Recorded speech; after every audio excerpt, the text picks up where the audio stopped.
Venezuela কি আবারও পরাশক্তির দাবার বোর্ডে একা পড়ে গেল? মাদুরো কি সত্যিই ক্ষমতা হারানোর দ্বারপ্রান্তে? আর যুক্তরাষ্ট্র যদি সমুদ্রেই তেল ছিনিয়ে নেয় তাহলে সেটা কি নিষেধাজ্ঞা নাকি সরাসরি জলদস্যুতা? এই উত্তপ্ত প্রশ্নগুলোর মাঝে কি নতুন কোনো বৈশ্বিক সংঘাতের আগুন জ্বলতে শুরু করেছে? আজ আমরা কথা বলবো ভেনেজুয়েলাকে ঘিরে ক্রমবর্ধমান উত্তেজনা, ট্রাম্পের হুঁশিয়ারি আর চীন রাশিয়ার সরাসরি অবস্থান নিয়ে।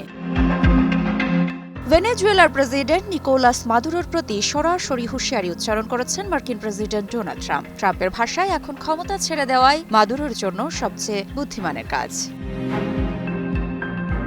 ওয়াশিংটনের চাপ আরও বাড়িয়ে তিনি স্পষ্ট করে দিয়েছেন, মাদুরো যদি পরিস্থিতি সামাল দিতে শক্ত চাল চালতে চান তবে সেটাই হবে তার জীবনের শেষ ভুল। এই মন্তব্য এসেছে ২২ ডিসেম্বর ফ্লোরিডার মারে লোগো রিসোর্টে শীর্ষ জাতীয় নিরাপত্তা কর্মকর্তাদের সঙ্গে বৈঠক শেষে সাংবাদিকদের সামনে এই কঠোর বার্তা দেন ট্রাম্প। শুধু কথাই নয়, কাজেও চাপ বাড়িয়েছে যুক্তরাষ্ট্র। ভেনেজুয়েলার গুরুত্বপূর্ণ তেল খাতকে লক্ষ্য করে অভিযান শুরু করেছে মার্কিন কোস্টগার্ড। ক্যারিবিয়ান সাগরে ধাওয়া করে জব্দ করা হয়েছে ভেনেজুয়েলার ৩টি তেল ট্যাঙ্কার, যেগুলোতে ছিল প্রায় ৪০ লাখ ব্যারেল তেল। ট্রাম্প সরাসরি ঘোষণা দিয়েছেন, এই তেল ও জাহাজ আর ফেরত দেওয়া হবে না। যুক্তরাষ্ট্র চাইলে এই তেল নিজেদের কৌশলগত মজুদের অংশ করবে অথবা আন্তর্জাতিক বাজারে বিক্রি করে দেবে। এদিকে হোয়াইট হাউসের দাবি, এই জাহাজগুলো ব্যবহার করে ভেনেজুয়েলা মার্কিন নিষেধাজ্ঞা এড়ানোর চেষ্টা করছিল। এই ঘটনাকে একেবারে ভিন্নভাবে দেখছে কারাকাস। ভেনেজুয়েলার সরকার যুক্তরাষ্ট্রের এই পদক্ষেপকে আখ্যা দিয়েছে আন্তর্জাতিক জলদস্যুতা হিসেবে। প্রেসিডেন্ট নিকোলাস মাদুরো এক ভাষণে ট্রাম্পকে কড়া বার্তা দিয়ে বলেছেন, ভেনেজুয়েলা নিয়ে মাথা না ঘামিয়ে নিজের দেশের অর্থনৈতিক ও সামাজিক সংকটের দিকেই মনোযোগ দেওয়া উচিত যুক্তরাষ্ট্রের। শুধু ভেনেজুয়েলা নয়, এই ঘটনায় সরব হয়েছে বৈশ্বিক শক্তিগুলো।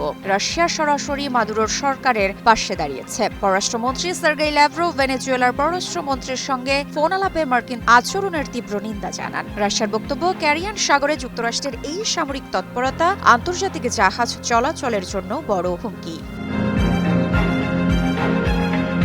এদিকে একই সুরে কথা বলছে চীন। বেইজিং এই পদক্ষেপকে বলেছে আন্তর্জাতিক আইনের চরম লঙ্ঘন। চীনের পররাষ্ট্র মন্ত্রণালয়ের মতে, ভেনেজুয়েলার স্বাধীনভাবে উন্নয়ন করা এবং অন্য দেশের সঙ্গে ব্যবসা করার পূর্ণ অধিকার রয়েছে। তবে রাশিয়া ও চীনের এই অবস্থানকে খুব একটা গুরুত্ব দিচ্ছেন না ওয়াশিংটন। মার্কিন পররাষ্ট্রমন্ত্রী মার্কো রুবিও মনে করেন, ইউক্রেন যুদ্ধ নিয়ে রাশিয়া এতটাই ব্যস্ত যে ভেনেজুয়েলা ইস্যুতে তাদের শক্ত কোনো ভূমিকা নেওয়ার বাস্তব সুযোগ নেই। প্রশ্নটা এখন সোজা, এটা কি শুধু নিষেধাজ্ঞার গল্প নাকি শক্তির রাজনীতিতে আরেকটি দেশকে কোণঠাসা করার কৌশল? ভেনেজুয়েলা কি টিকতে পারবে এই চাপের মুখে? ঋত্বিকা সিনহা বিশ্বাস, নিউজ 24।